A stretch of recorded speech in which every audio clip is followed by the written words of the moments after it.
Hello class, Craig Batista here with Ethics and Impairment Forum, really discussion board forum number 2.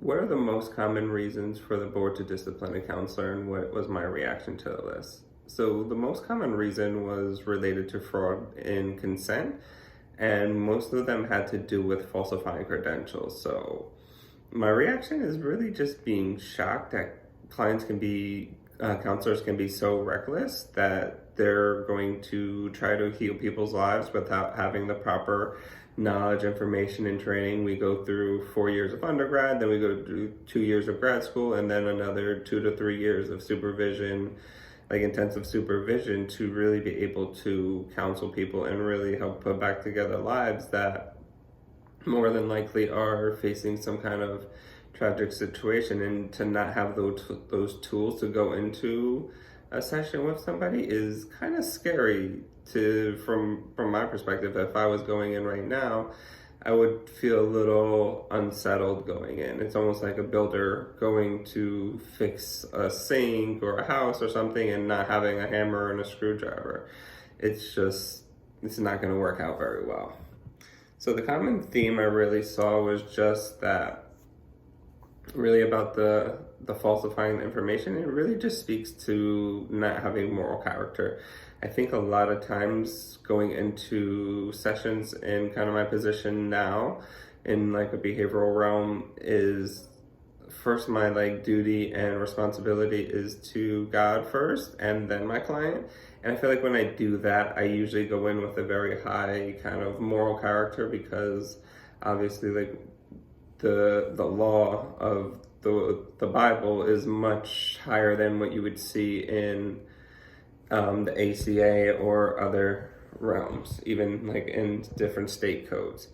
So in a recent case study that I've seen, or a case discipline rather, there was a counselor who was abusing substances. They didn't really specify what the substance was, but they had 2 DWIs and then subsequent arrests as well. The state violation that I could find, they didn't have an impairment code, which was a little concerning, but I really just spoke to, the code was 458B-40, and it requires that counselors have a moral character. That's really the best thing that I could find. And when we're using substances, it's hard to really have that strong moral character, because it's not morality that we're serving. We're probably more than likely serving the substance, whether it be alcohol or some kind of narcotics. Excuse me. In the ACA code C2G, it really talks about impairment. And in the ACA code A1A, it talks about primary responsibility.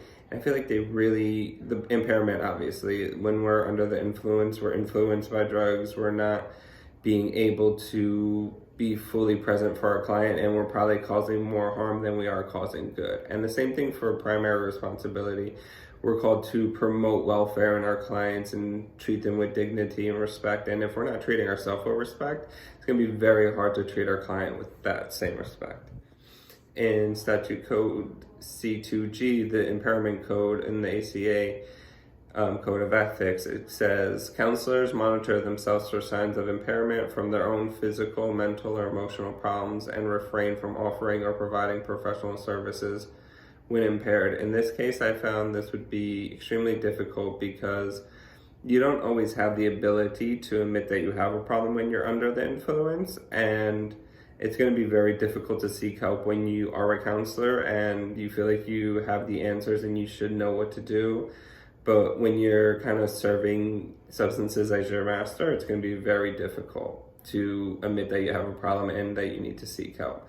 My biggest takeaway is, especially for this case, it's how do we expect counselors who are significantly impaired to really admit that they have these problems and get them to accept help?